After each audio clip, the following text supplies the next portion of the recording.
Kevin Durant was clearly trying to take a veiled shot at the media, talked about fanboys in the media, beat writers falling all over him, and groupies in the media. Those three different references that he tried to take shots at the media. Right. But ultimately, when you talk about an environment that features LeBron James and you use the term as being toxic, I want to use a term that I hear misused all of the time. Two of them in today's landscape. One is snitching, the other one is hating. This is a classic example of hating. LeBron James is his man, okay? They worked out together, top players in the game. They have a good kinship. And then for you to say that playing with him creates that level of environment, what he sounds like he's doing, Greeny, is poisoning the well for other players like an Anthony Davis when he becomes a free agent, or a Kawhi Leonard when he becomes a free agent, trying to plant a seed of doubt for other top players to go play with LeBron when he just did the exact same thing. But we're not talking about LeBron. We're talking about the Golden State Warriors. That's the team that he joined. So I'm just mind-boggled that he was able to not only say this, but say it with a straight face.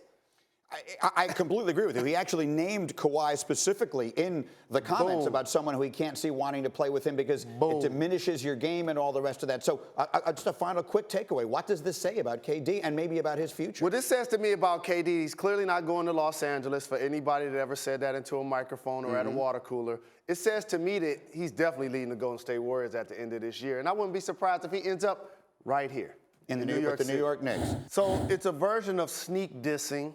It's a little bit of hating. It sounds somewhat jealous when you talk about the word toxic as it relates to an environment that features LeBron James.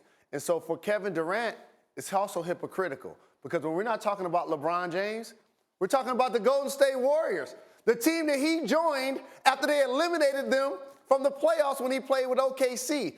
And so shout to Russell Westbrook, whose name got a lot of slander when KD left, because people felt like that situation playing with Russell was quote-unquote toxic. Right. So now Paul George re-signs, has 47 points last night, and he buries that theory. But let's get to the meat of this thing. Is there truth to it? We both don't like that he said it, but that doesn't mean it isn't true. Do players not want to play with LeBron? It's not that players don't want to play with LeBron. Of course you want to play with the best and most unselfish player in our game. He's really giving an invitation to other superstar players and poisoning the well. He's basically planting a seed saying, hey, Kawhi Leonard, hey, Anthony Davis, y'all don't want to go play with LeBron and play second fiddle. So he's just putting that out there to kind of, again, hate. That's really what it is. It's a level of jealousy. It's a level of hating that I'm really surprised he went there, because they seem to have a really good relationship. Yes, and not only that, but it feels like everyone who plays with LeBron loves playing with LeBron, and he is the most unselfish, at times almost to a fault, superstar that we see in the game. It doesn't really make a lot of sense. LeBron is ball dominant because he's basically a triple-double caliber player. And so KD joining the Warriors, Steph and he can play on and off the ball. But again, for him to say this, and again, it was about taking shots at the media, groupies and fanboys and beat writers and all of that stuff.